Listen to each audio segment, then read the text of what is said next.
करतो. सन्माननीय advocate प्रियदर्शनजी Telang sir, Vanchit Bahujan आघाडीचे महाराष्ट्राचे नेते.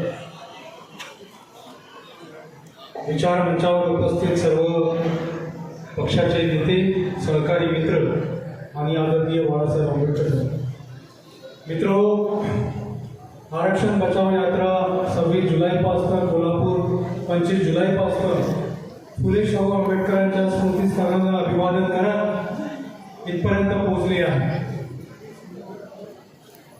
ज्या स्थळांना अभिवादन करत ही यात्रा इथपर्यंत आली, त्या फुले शाहू आंबेडकरांनी आरक्षणाची लढाई आपल्याला लढलेली दिसते. महात्मा फुल्यांनी कैफियत ब्रिटिशांकडे मांडली, शाहू महाराजांनी तसा ठराव केला, बाबासाहेबांनी तसा संविधानामध्ये तरतूद केली. ओबीसीच्या आरक्षणाची लढाई 1991 मध्ये आपल्याला फलश्रुत झालेली दिसते आणि एका पिढीमध्ये 30 वर्षाच्या कालावधीमध्ये जे प्रस्थापित आहेत त्यांच्या बुडाखाली आग लागलेली आपल्याला दिसून येते. एक पिढीने आपल्या आरक्षणाचा फायदा घेतला, ओबीसीच्या आरक्षणाचा, आणि या सत्ता प्रस्थापित पक्षांना आग लागली. घाई झाली आहे आरक्षण संपवण्याची. मित्रहो, हे आपण समजून घेतलं पाहिजे की आरक्षणाच्या विषयी इतका राग आणि द्वेष काय, वंचित बहुजनाच्या आरक्षणाविषयी इतका राग आणि द्वेष काय. आरक्षणाच्या माध्यमातून आपण जाती अंताच्या लढाईकडे चाललो आहोत.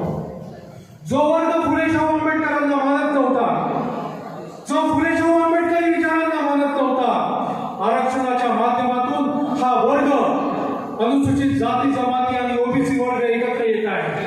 इथल्या प्रस्थापितांना चॅलेंज देत आहे. हे त्यांना नको आहे.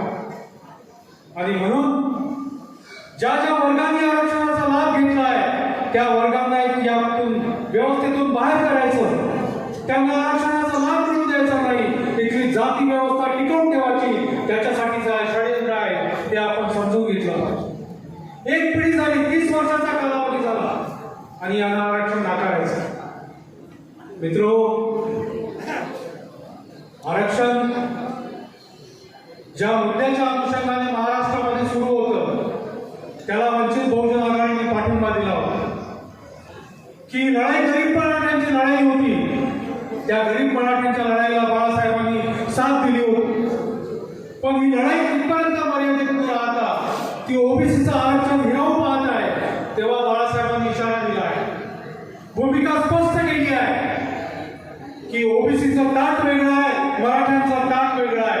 ही भूमिका स्पष्ट करत ही आरक्षण बचाव यात्रा पुढे निघाली आहे. आणि ही भूमिका स्पष्ट करावी म्हणून आम्ही पक्षाच्या वतीनं सगळ्या महायुतीचे जे आहेत किंवा महाविकास आघाडीचे आहेत त्यांना आम्ही आमंत्रण दिलं आहे. शरद पवार मुख्यमंत्र्यांना 2दा भेटतात पण स्पष्ट करत नाही कशासाठी भेट झाली आहे. महाविकास आघाडीचे नेते स्पष्ट करत नाही की ओबीसीचं आरक्षण हे वेगळं कसं असणार आहे. महायुतीच्या ओबीसीच्या नेत्यांना विचारावा हा प्रश्न तर ते दिल्लीकडे बोट दाखवतात.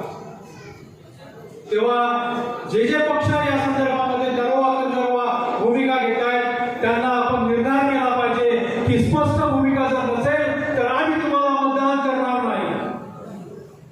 आज ही यात्रा जेव्हा आपण नांदगाव खंडेश्वर या शहरामध्ये दाखल झाली, निलेश भाऊच्या कार्यालयाचं उद्घाटन झालं आणि इथे सभेमध्ये आपण रूपांतर करत आहोत. या सभेत उपस्थित असलेल्या प्रत्येकाने निर्धार केला पाहिजे की 7 ऑगस्टला वंचित बहुजन